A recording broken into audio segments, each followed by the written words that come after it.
I've been working across arts and education for over 25 years, both as an English and drama and media teacher and as a theatre director and arts practitioner. My current roles as Creative Learning Director at Royal Derngate Theatre, Northampton, lead partner for the Northants Cultural Education Partnership and Open Drama UK Regional Champion for Northants all involve a core focus of building meaningful and impactful relationships between educators, artists, young people and communities. And I've seen the power of creative partnerships between industry and education in equipping our young people for a bright future in a very complex world. A key feature of Royal Derngate's partnership work in schools involves a bespoke programme of curriculum support at primary, secondary, post-16 and degree level. Coming from a teaching background, I know the importance of any creative engagement informing or enhancing teaching and learning, whether that's curriculum or enrichment activity. Teachers are some of the most creative people you can work with, and when supported to do so, will always choose a creative method that inspires them as much as it does their students.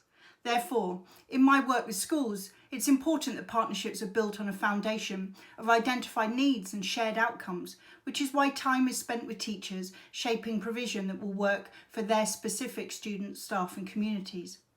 A one-size-fits-all approach doesn't always have the desired outcomes, so my work focuses on a collaborative process instead. This involves identifying overall needs, priorities and desired outcomes, often discussed with head teachers, year group, subject or creative leads.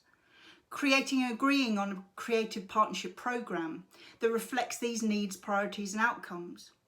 Liaison with class teachers to identify pre-session learning. How do sessions relate to wider teaching? Is this introducing, developing or extending learning on a specific topic, text or enrichment activity? Key session learning objectives and outcomes. What skills and knowledge needs to be covered in sessions? Post-session learning. How will learning be applied or extended in future lessons or enrichment activity? And class specifics such as additional needs, group dynamics regarding social interaction, communication and confidence, gender balance, attainment levels. Producing session plans with our arts practitioners based on steps 1 to 3. Delivering sessions with teachers in the room so that they're fully engaged in the learning process, can develop it further after sessions and enhance their own creative development.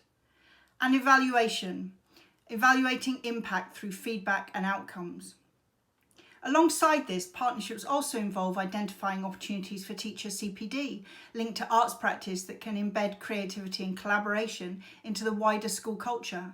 Providing access to creative learning opportunities across all year groups that builds a culture and tradition of arts practice over time, which is seen in the sample whole school programme. Identifying further opportunities for students to access arts practice and professionals, especially for disadvantaged or underrepresented individuals and communities, to ensure career guidance, real-world arts experiences, and talent pipelines for those wishing to pursue a career in the creative industries.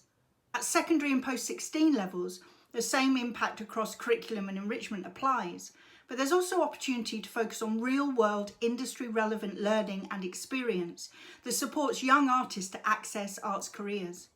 As a result of the competitive nature and restricted funding within the professional arts sector, young people today face a more complex picture than previous generations, as it used to be that academic qualifications would open higher education and career pathways.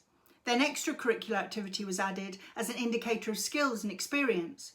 And now young people face a third requirement, a competitive who's who portfolio of professionals they've worked with. This excludes a lot of young people who have limited access to talent pipelines, either geographically or financially, or don't even know options are out there for them. Again, this is where arts and education partnerships can really open doors. Employers across all industries, including science and technology, cite essential skills needed for the 21st century that are actually core skills developed and applied when engaging in arts-based activities, going against the divisive soft skills mantra commonly associated with art subjects. Numerous studies, including Ofsted's report on creative approaches that raise standards, identify key outcomes from taking a creative and arts industry collaborative approach in the classroom, including students being inventive, collaborative, able to draw from personal experiences, problem solving, seeing mistakes as valuable learning opportunities, and applying core creative skills across all subject areas.